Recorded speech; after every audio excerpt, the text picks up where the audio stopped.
Don't use your other hand. This looks weirder. This looks weirder. Well, welcome back, guys. Hi. Welcome to the show. So today's joke. Today's joke. I love you. I love you. I love you. I love you. That's a joke? No, that's what we're talking about today. Oh. I love you. I love you. I love you. Okay. Okay. I'm going to just keep telling you that today. Mm-hmm. Okay. What's the joke for today? What kind of car did Jesus drive? What kind of car did Jesus drive? Yeah. At the end of the show. So stick around and we'll let you know. Please like, share, subscribe, all that stuff. All the fun stuff. Especially if you like what we're doing. Mm-hmm. We're trying to do some really cool, positive content. Today's sponsors are the same as our last show. Actually, no, Romantic Catholic. I'm gonna shout them out, but we're not wearing one of their shirts today. So this is one of our shirts that we're wearing today. I'll put it up on the screen so you can see it. You want to point to where you want to put it? Right there. Boom. Okay. So that's one of the shirts in our merch store. You can go down to the description and check that out. Yep. But today we do have the Catholic Beard Balm. Mm-hmm. I've been using this stuff for a week now. Yeah. I love it. It's amazing. I'm thinking about what to get I was about to say flavors, but it's not flavors, it's scents. Because it's flavorless. I did taste it. It's got good ingredients in it. So okay. I wasn't worried. I know the guy that makes it. Tony does a good job. I know what's in it. I don't mind putting it on my face. I suppose you tasted it like chapstick, huh? Kind of like when I was there. So, but again, I'm not concerned. It smells wonderful. Yeah. It feels good. I wouldn't want stuff around that is bad. Completely got rid of the itching because I was like itching and I was like, but I don't. You hear that? It gets rid of itches. Gets rid of itches. And it promotes good hygiene. So if your husband's beard stinks or smells or whatever you want to call that, you buy some of this product and say, hey, go wash your face and put this on. It smells wonderful. Because guys, you can wash that, but it's food and sweat and it just smells. It gets pretty gross. Yeah. But if you put this stuff on and it just feels good. Yeah. So I don't want to keep going into that. That's okay. But yeah, good product. Go down to the link and if you use the promo code Oblivious, you'll get 10% off. And Oblivious. Right there. And if you don't use the promo code, that's okay too. Just go check them out, Catholic Beard Balm and romanticcatholic.com. We shouted them out, but yeah. So, I love you. I love you. I love you. The greatest of these is love. Love. What, the greatest of what? Of shapes. Triangle, circle. Faith, hope, and love. The greatest is love. And I kept saying, I love you, I love you, I love you, because I think we overuse love in our culture and in our society. And people don't know what it is. What do you think? Do you think people overuse the word? I mean, you use it to get what you want. You use it to express your thanks. Mm-hmm. You use it to, it's a dump word, I think. It kind of is. Yeah, it's just used to explain something that you don't really understand. Right, it could be like, hey, I love you guys. I love you. Hey, I love you. Ooh, I love you. And we do use it all the time. We don't really have other words. Yeah. How much do you love garlic? I love garlic. I like garlic. Garlic's a good spice. But you don't love garlic like you love your daughter. Depends on the day. She'd probably say the same thing. She'd probably like, I think I like garlic more. That's fussing at me today. Yeah. No, but it's a difference between, and we'll talk about filial and agape and all those kinds of loves. Yeah, that's another show. But we do want to talk about love because before we can talk about love, we have to define love. And where does the definition of love come from? Right.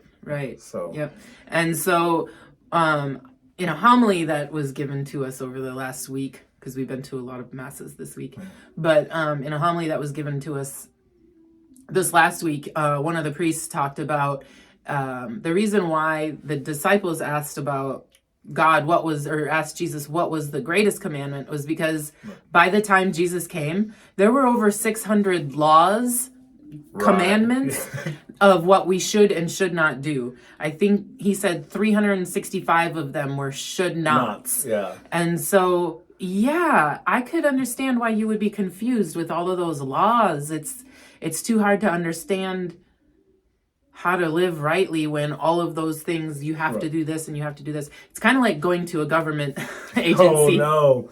Yeah. If you don't have everything you need right away, you got to go back and start again. Come back. And that seems to be from scripture and what we read. That was it. You just had to do so many things. And you could do 50 things right, walk into the temple, and the Pharisees and you sneeze and use your right hand instead of your left hand. You're unclean. You know, there were a lot of things. And usually that was probably if they just didn't want you there, they'd find a reason to kick you out. And that's what most rules are. They're to find reasons to do something to be exclusionary. Yeah, and then that's what they are. And Jesus came and he's like, yeah, we're not going to do that. We're going to love the Samaritans. The Jews, the Gentiles. That's what he was preaching. And that's not good when your power comes from excluding or dividing people. Definitely. And like we said last week, you know, Jesus will never come uninvited. So you have to tell him, come to me because I want to be with you. And so it's already exclusionary. It's already, you know, a very small road. And they always say, you know, the path to hell is wide and paved with good intentions. But the path to heaven is narrow and difficult. And you have to face your trials while you go through it too. See, I don't think it's really difficult. I think it is when you get started. I think it's like any habit. When you choose God, once you can create the habit, it gets easier. Now you're going to have all these challenges and a lot of things. The world comes after you hard. So that is the hard part of it. It's how the world comes after you.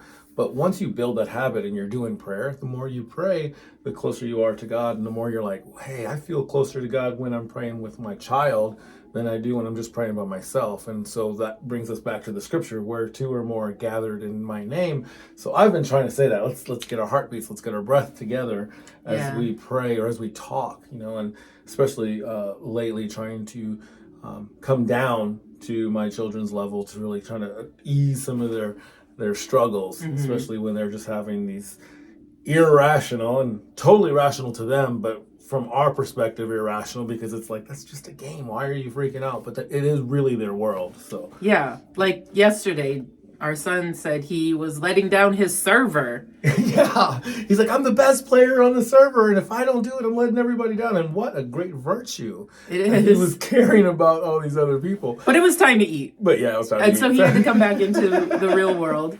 And navigating those are really difficult. Yeah. Allowing them to be part of the global community, but also making sure that they're in the real world.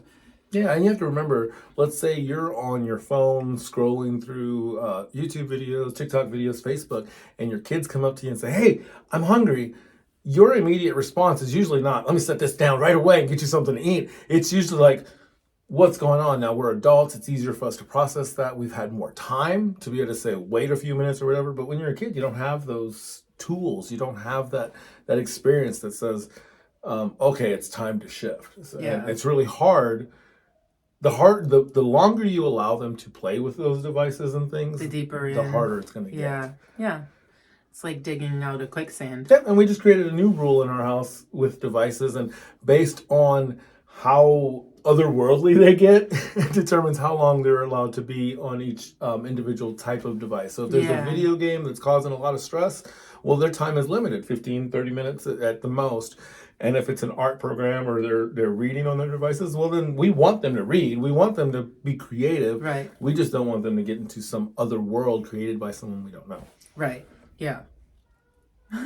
This world's created by someone we don't know, but someone that we have the opportunity to get to know. Yeah. And that's kind of the challenge. Stay tuned. Here. We'll tell you if it works. So far, it's been pretty good, but it's only been a few days on how we handle that. Yeah, and he seems to be embracing the drawing. Yes. That kind of surprised me. So yeah, I'll say make sure you have something else to replace it. You can't just say you can't be on your device and then go off and do your own thing. Yeah. You either have to or even be on yours yourself. Yeah. Like scrolling through, get off your device. Yeah. Yeah, that's really not right. I have a signal. I wear Bluetooth headphones like all the time, and the kids have this immediate signal. When I come in, I'm done for the day. I'm unplugging. I take them off. I plug my phone in, and they know that if they don't see it and I'm telling them to get off their device, I think they're starting to realize that, oh wait, Dad's unplugged. That means it's time for us to unplug. Yep, that's true. Yep. Because that means he'll interact with me and not the screen. Yeah. That's totally it. So how is this gonna fold into Holy Week? Well, there was a point, the wedding feast at Cana, you can go back to it, where Jesus's ministry was officially started. And that's when he officially said, all right, boys and women, strap in, let's go. Hang on. And so it's that narrowness and the ability to say, well, there's that path and then there's this path, and it's time to make your decision because I'm going on ahead and it's going to be really hard. Right. So his ministry starts at the wedding feast and then slowly starts to grow because people are excited and they're saying like, wow, that was good wine, or he healed me. We just the watched miracles, and they always want to talk about the miracles, and people go searching for that. They don't always go searching for Christ. They go searching for the miracles. They go searching for what they can get. And for us, Christ came to show us what love is and what love looks like. And it looked less like rules and more like service. Yeah. Servitude. Yeah. So he said, love the Lord your God and love your neighbor as yourself. Yeah.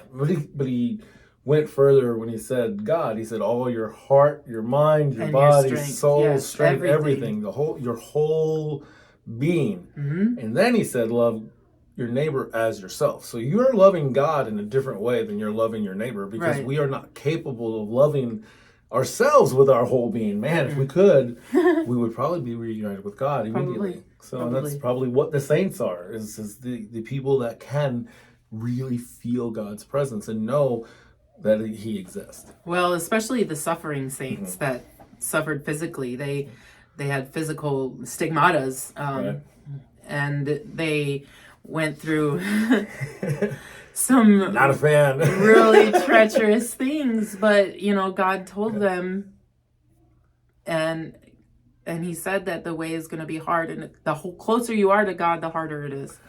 I want to mention the Stigmata is not a movie from the 2000s. Sorry, Stigmatas, for those who don't know. I don't mind sharing. It's okay. Yeah, please. Okay.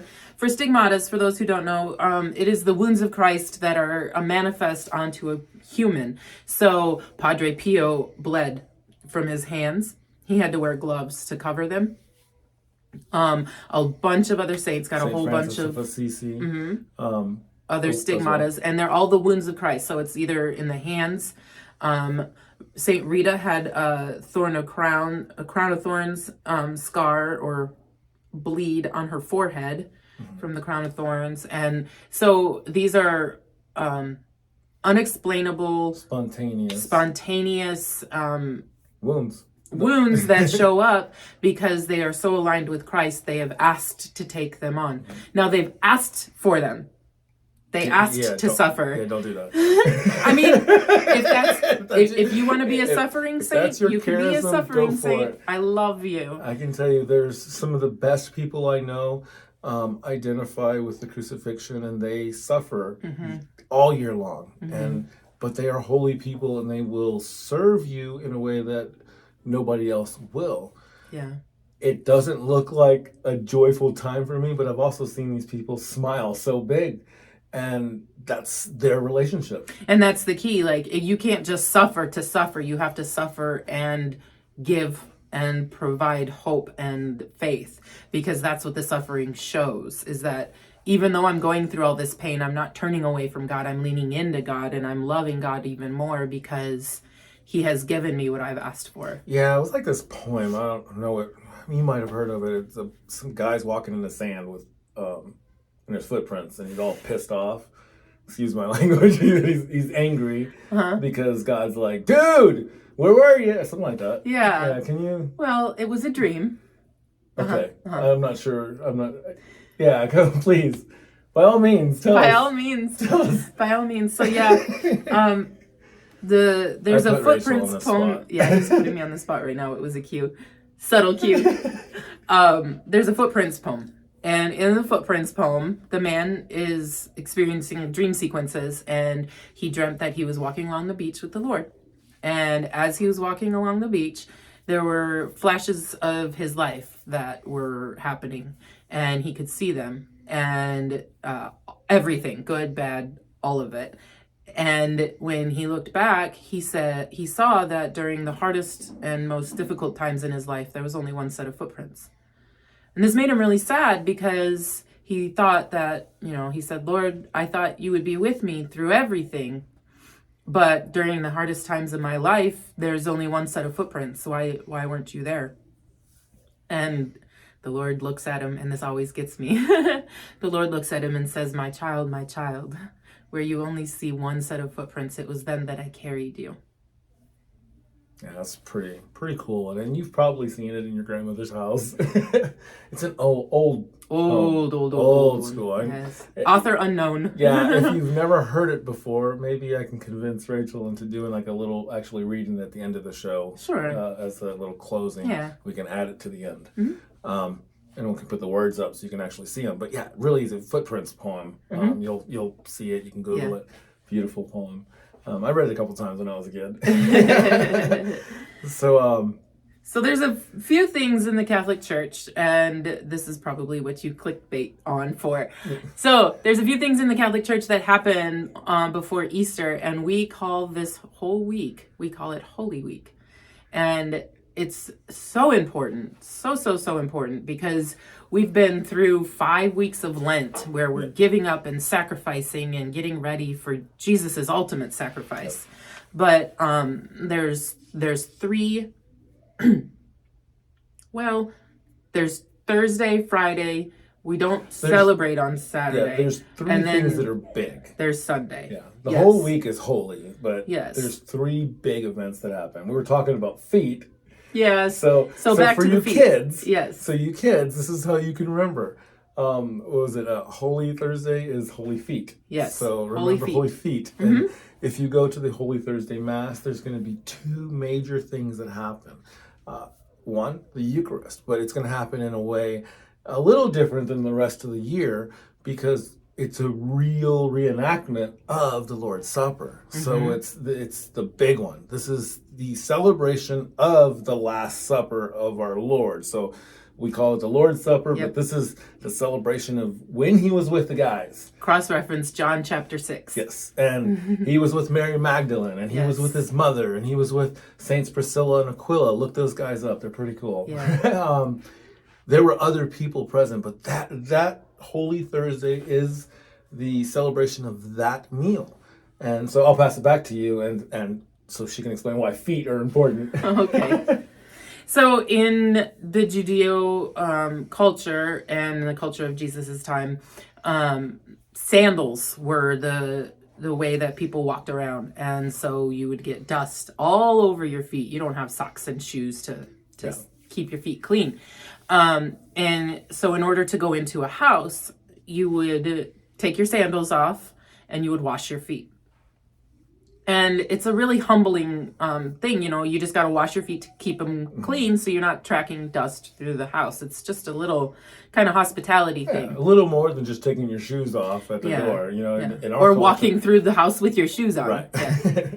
Yeah. So you don't want to walk through the house with all that dirt on you because the mom will get very mad. Yeah.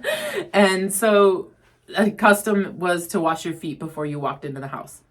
Now, Holy Thursday, Jesus was showing people how to serve others. And at that time, he took the sandals from his disciples' feet and he washed their feet.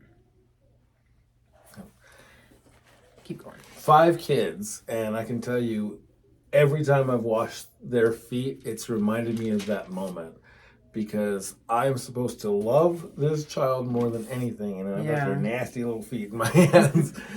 But there's nothing more precious than washing the feet of a kid that's just run through the mud, and or something else. Yeah, or something else. And they're squirming and kicking and saying, "Don't touch me!" It's a beautiful moment, and unfortunately, if you're not a parent, you don't get that moment. Right. But Jesus gave us that servitude. It's like, if the person needs help, do it. And if the person doesn't need help, sometimes we need to do that. And it was one of those things where he's teaching us how to love, anticipate. Their feet need to be washed. And Peter, gets all sarcastic and says, well, I want to be better than everybody else. Wash my whole body. And he starts asking, he asked Christ to wash his head and his hair. And Christ was very clear. If you live a clean life, you don't have need to wash all that. You need to wash your feet because you're going to be walking through the mud. You're going to be walking through the muck. The dust of the world. When you're holy and you walk into the unholy places, the dirt should only get on your shoes. It shouldn't get all over here. If it's getting all over here, you're too far in. Mm-hmm. If it's just on your shoes, that's enough to help somebody out. Once it starts getting into your knees, you can't help people. You need to get yourself back out of there. Yeah. So I think that's what I got from that conversation with Peter personally. Yeah. It's like, yeah, you can be with the sinners and all that and the tax collectors, but only up to your shoes. You gotta get away. Mm-hmm. So. For sure. All right. So what does that look like at Mass on Thursday? Well, there's lots of readings, lots of reading. It's different at every church, but a lot of times they'll have church leaders, people that are in charge of ministries and stuff, to come forward, and our priest will wash their feet, and our priest sits in the role of God. Some churches, role of Jesus. God. Yes. Well, specifically Jesus, because he was washing the feet. At Passover. Mm-hmm. So some parishes do that. Some parishes take random people, which is really cool. It's creepy if you get picked. It's really strange if you get picked. I like watching when they put little kids up there. Yeah, sometimes there's kids. Sometimes the kids make too much noise. It's going to be different, but there's going to be 12. And they're going to have them up there. Sometimes they'll have 6 go up and then 6 more go up. Sometimes they'll all be there. It's different in every parish, and that's where you start to see the different cultures within the Catholic Church. So we have the same readings, we have the same liturgical process, but the cultures change. Yeah. And, some priests will have that towel wrapped around their waist. They'll have this long special towel done for it. Some of them just have little washcloths. Some of them use the same towel to dry all of them. Some of them use a different towel. Point is, some little things don't matter. We don't need 365 rules. Right. It's wash the feet. The idea is that you get down on your knees. When you talk to a child, the best way to do it is to get down on your knee so you can look them in the eye. And that was Christ. Getting down on the knee when you wash someone's feet, you look them in the eye. I think that's what Jesus is. In the Trinity, he, I was talking about the other day, he's the knee of God. Yeah. Because God came down to us to be at our level so he could communicate with us. Just like as a dad, I have to get down on my knee to look my son in the eye. Mm-hmm. So we have to recognize and search for that humility and realize that we can't be on top of our children. We can't be scary. We need to walk with them and to be firm and to try to have God's love. And not just be God the Father, but God the Holy Spirit and God the Son at the same time. Yeah. So I get down on my knees so much to talk to the kids that my daughter didn't understand the concept. And every time I would get down on my knees, she would get down on hers. And I'm like, I can't get lower. You need to stand up. This is the whole point. Let's look in the eyes. Yeah. So she's easier to, sometimes some kids, and what I find is if we go outside and we'll lay down with our heads facing each other and our feet sticking out, it's the best way for us to talk. Yeah. Because, again, our eye levels are together, but we can look up at the clouds. She likes to look at the clouds and stuff, on a trampoline or whatever. But you have to, when you're having those serious conversations, especially when you're angry, you need to remember to bring yourself down. Not only to their level, but emotionally down to their level. You can't use words they don't understand and use emotions that you haven't taught them yet. Yeah, for sure. I mean, I've just thought about the, movies. There's a movie out there that talks about emotions and how you can get really big and you can get really angry and you can just get super, super, super big. But once you realize that you can get big when you want to get big and small when you want to get small, work on being smaller all the time because the bigness destroys things. Yeah. So when you're big and angry and sad and you have all these big, huge things, the kids are experiencing that too. But they don't know that they're experiencing it. They're just experiencing it. Right. Once you realize that you're experiencing it, the goal for you is to bring yourself back down. Rid yourself of all that and become smaller and become less. that is the only way that God can pick you up. Yeah. Good call. So that's Holy Thursday in a nutshell. That's just one day of 3 awesome celebrations in our church. So let's move to the next one. The next one is Good Friday. Yeah. Good Friday is the Passion, and everything that is bloody and gory about all of that. All rolled into one. So Yeah. that's the day we memorialize the day that Jesus was crucified. And we have the Stations of the Cross, 14 Stations of the Cross, 15 if you want to add that other one. Which side was it they added it? To the end. To the end. What was the one they added? I always forget. The stone. Oh, I thought there was another one. I'm going to have to fix this.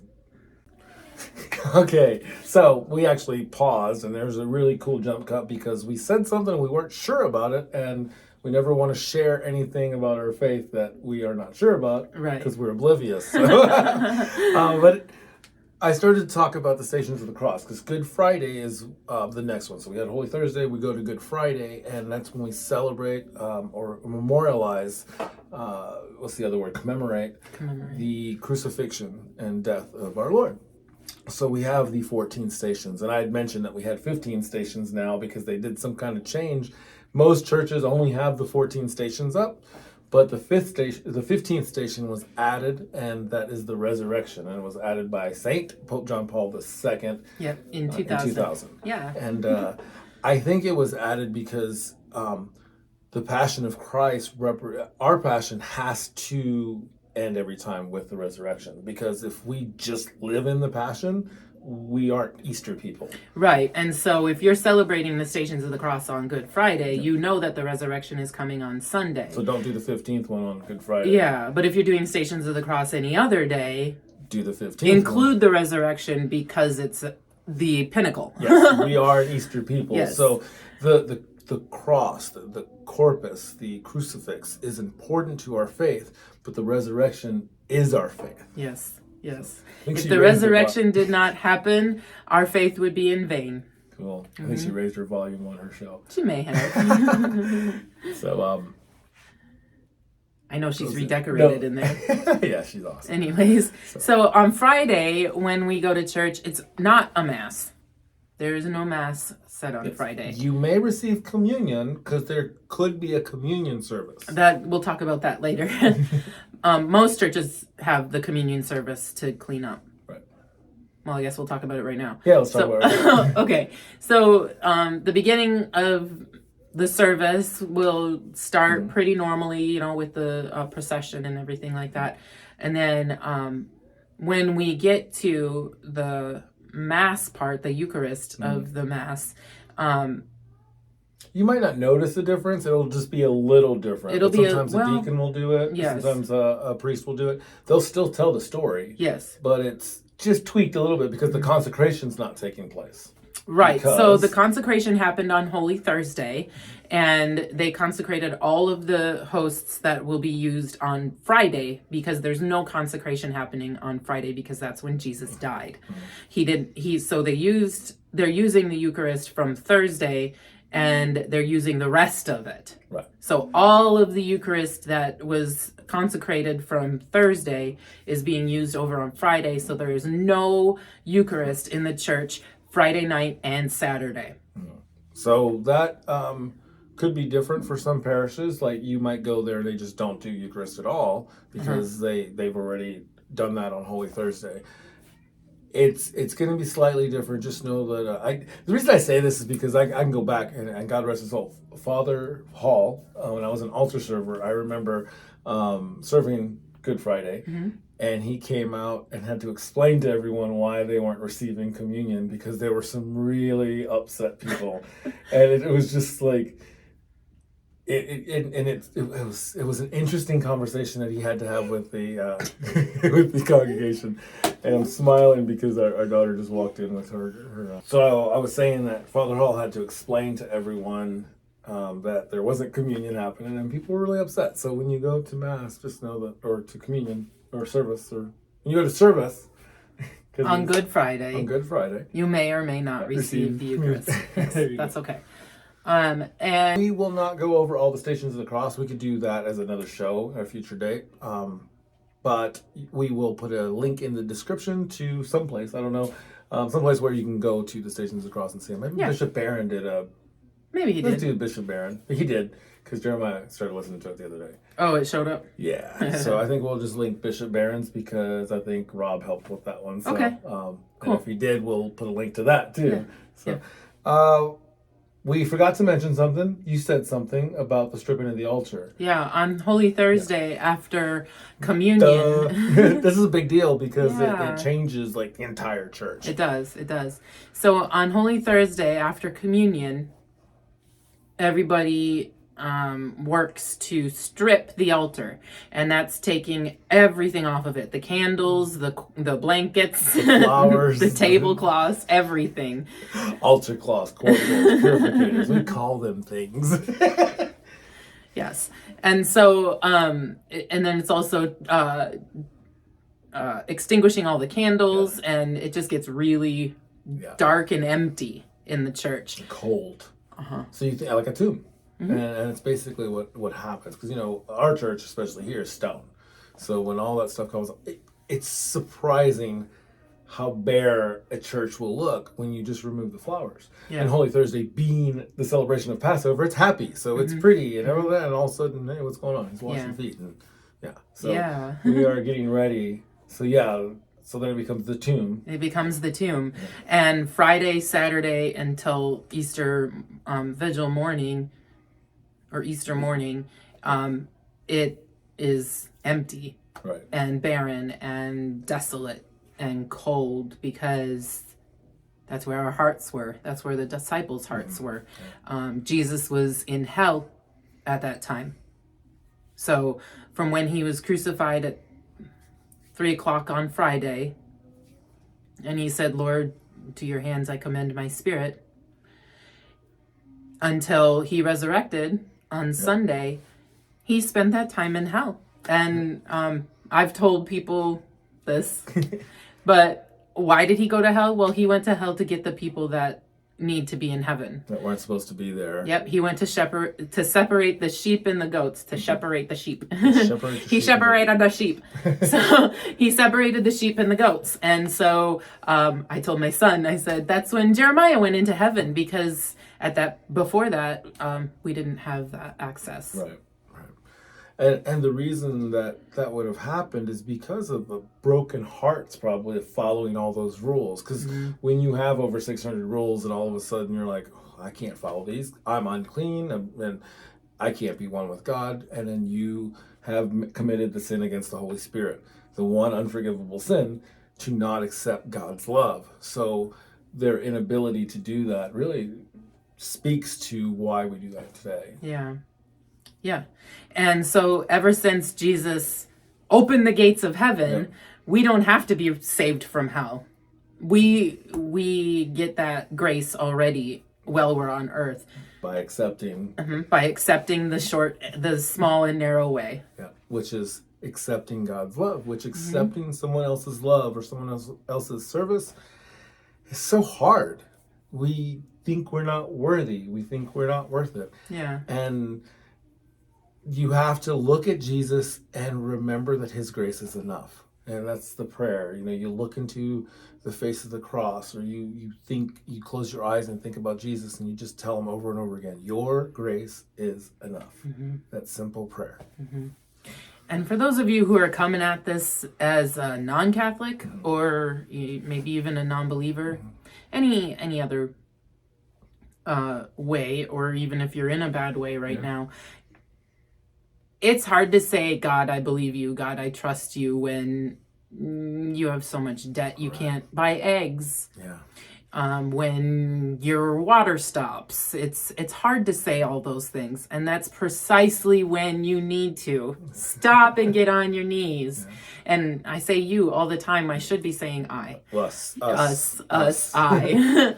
when things are just piling on me and everything like that, that's when I need to remember it's time to stop and get down on my God, my knee. And then when we are in that sadness that the apostles were experiencing. They're hiding. They're in those closed rooms, scared to go out.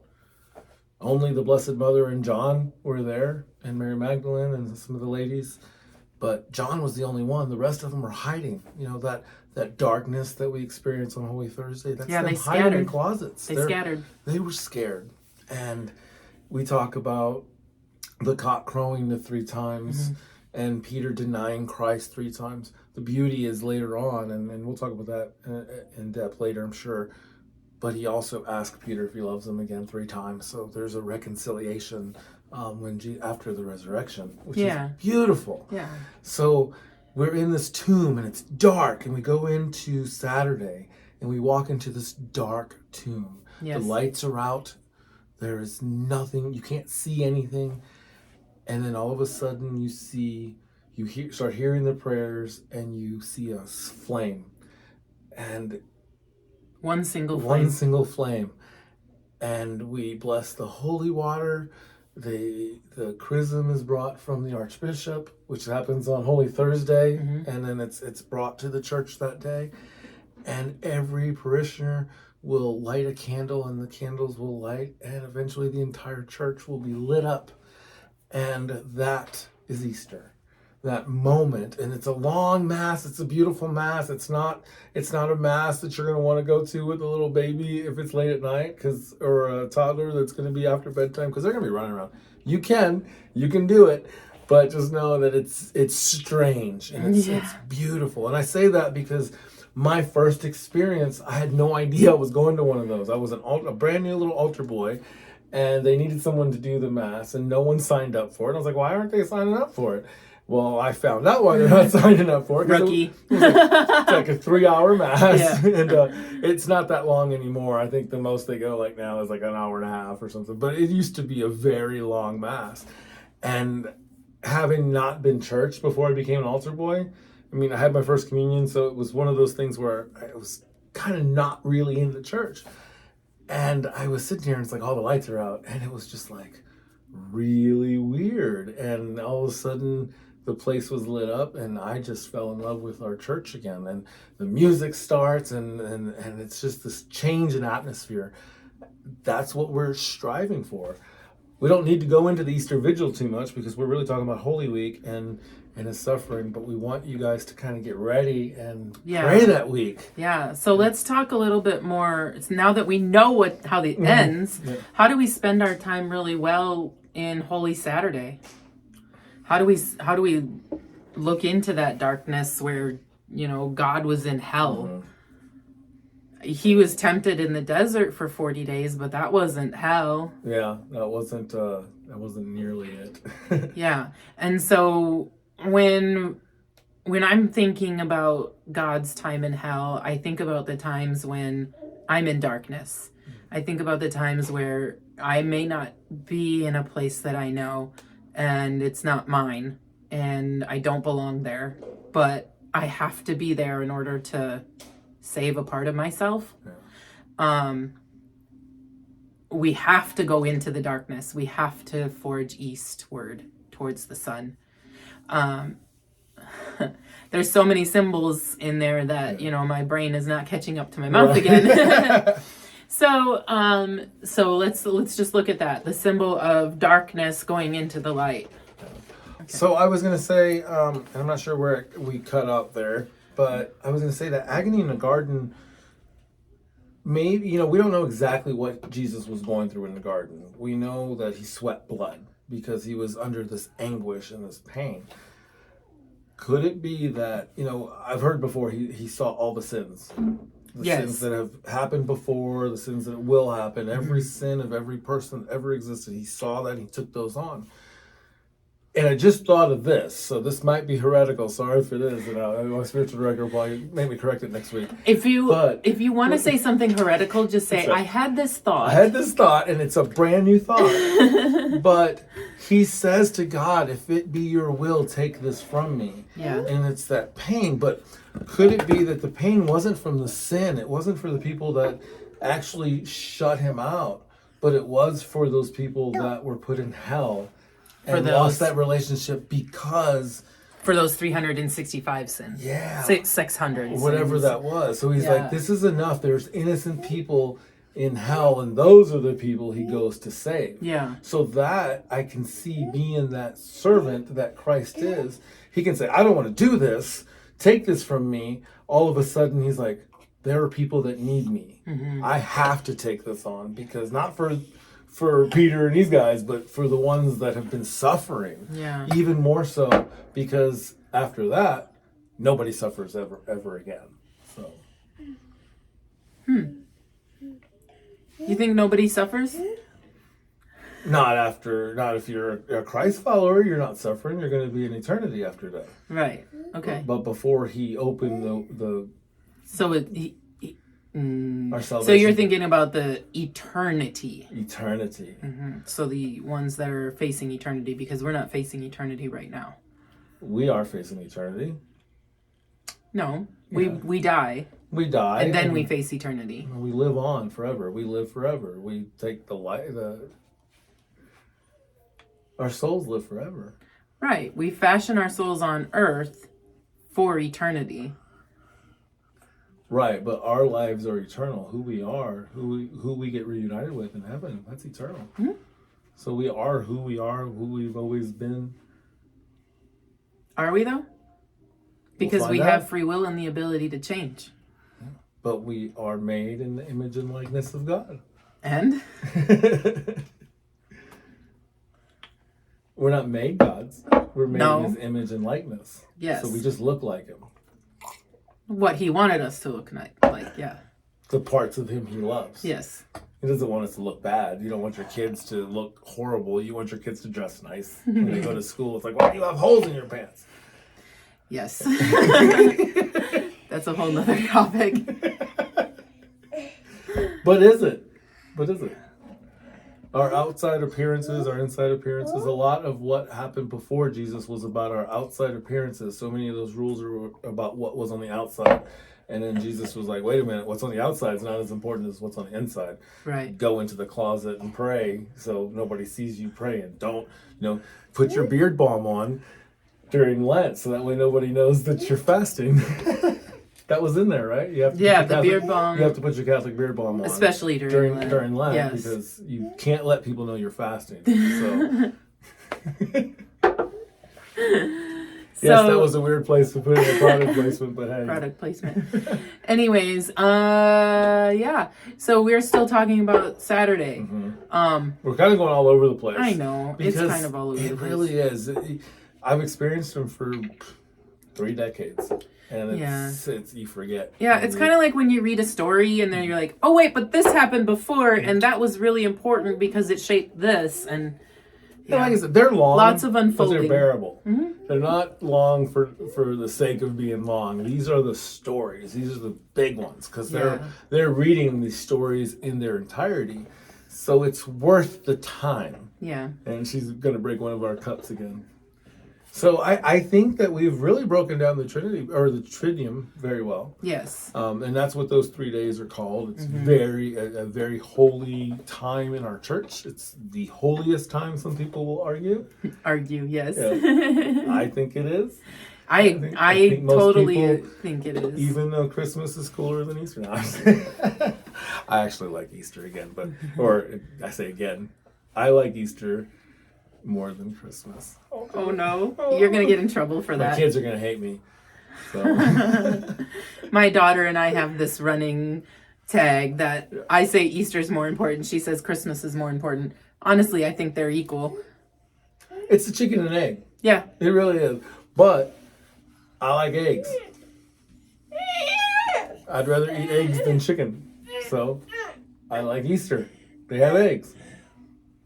And chocolate. Yeah, and Christmas time you have to eat chicken or goose or turkey or whatever it is. So chicken or egg. So I choose the egg. The egg's better than the chicken. I choose Easter. Yeah. All right. She's getting fuzzy. I think our producers tell us it's time to sign To wrap it up. Yeah, that's the what is that? The stage cue music. Yep, cue music. Guys, thank you so much for joining us again. Please check out the description. We've got all kinds of links there.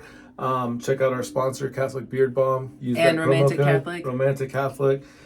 Check out the Uncanny Catholic. Those guys have been so good at helping us out. We've got a couple more sponsors coming up. If you want to sponsor the show, just give us an email. It's really easy. We really just want your time, and just tell people about us, because that's what the sponsorship really is. It's spreading the word. Our ministry is free. That's our goal, and the best way to do that is to make YouTube pay for it. There you go. Yeah. So thanks a lot. Until next time, work hard. Be kind. Have fun.